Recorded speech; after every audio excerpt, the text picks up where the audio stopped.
Honey, come in here, please. Come, we've got to talk. You have said this over and over again, that you will change and everything. He had asked me to lay down with him in the bed. I cannot take it anymore. I'm not going to stay in this house. And he reached over and grabbed the gun and put it on his stomach. And he kicked the safety off, and when I realized what he was doing, I tried to grab the gun. You know, I remember the blast, and I remember feeling like air rushed towards me. 911, what is your emergency? My husband, he just shot himself. Ma'am, please calm down. Please calm The bullet down. went in me right here and come out between my eyes, breaking every bone in my face, blowing my nose off, all my front teeth out. David Parnell never expected to live after he shot himself with his assault rifle. Drugs had destroyed his marriage and his life. And I thought, man, that's it. I'm going to blow my head off. This dope has robbed me of everything. David grew up with his mother and grandparents in Tennessee. One summer, while visiting his father in Mississippi, he learned a lesson he would never forget. He was just 13.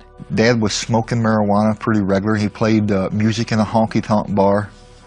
He taught me how to smoke it and educated me on how to hold the smoke in my lungs for it to be effective and make you high. And that was really a turning point in my life, I believe. As he grew older, he began using cocaine and speed. Then he discovered methamphetamine. From the first time I tried it, I knew that was going to be my drug of choice. After one failed marriage, he married Amy. As their family grew, she tried to get him to give up the drugs, but things just got worse. As his meth use increased, so did the side effects. First, there were the hallucinations. We normally start out seeing what we call shadow people. And it's just shadows that you see moving around or at the corner of your eye when there really is nothing there. Then, there was the paranoia. As the addiction gets worse and worse, you become so paranoid. You think that you're seeing stuff. You think everybody's out to get you. You're hearing noises and voices. And I was paranoid of my own wife and my children, my mother. David nearly shot his mail carrier, thinking he was an undercover policeman. Other times I would hear footsteps walking upstairs and was convinced that it was the other drug dealers, and I'd go through my house blowing holes in my ceiling, screaming and hollering, cussing I was going to kill them.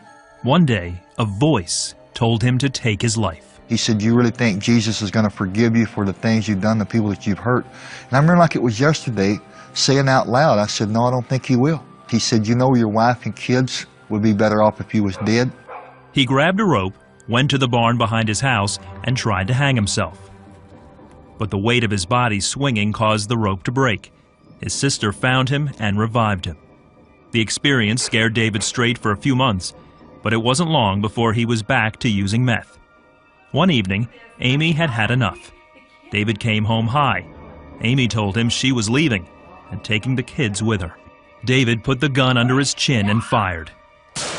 The wounds were so severe that he coded several times in the ambulance on the way to Vanderbilt University Medical Center. During that time, he caught a glimpse of hell. It sounded like a million people screaming in agony. And I looked up and I realized how dark it was.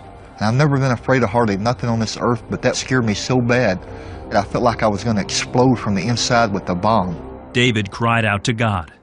When he did, he saw an image of Jesus. I was looking at him, I felt like a little kid. I was just terrified and shaking, it felt like.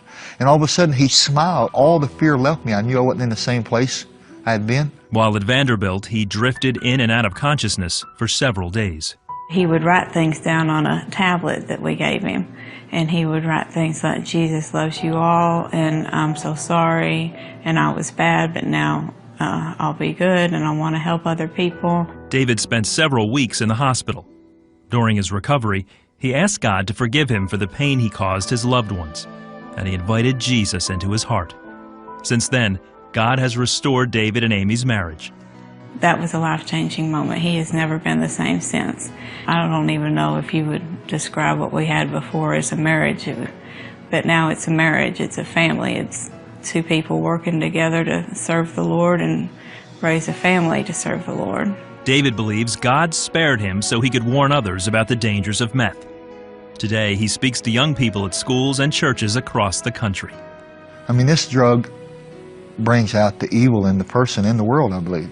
for a lot of kids, they think, well, hey, if this guy hadn't have shot himself, he would still be on drugs.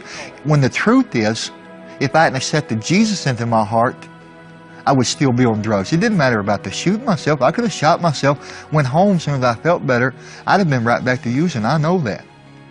The only thing I did different this time, out of all the other times I've tried to quit, was I accepted Jesus in my heart and I asked Him to help me. I didn't think there was no forgiveness for me. And I realized today, there always forgiveness.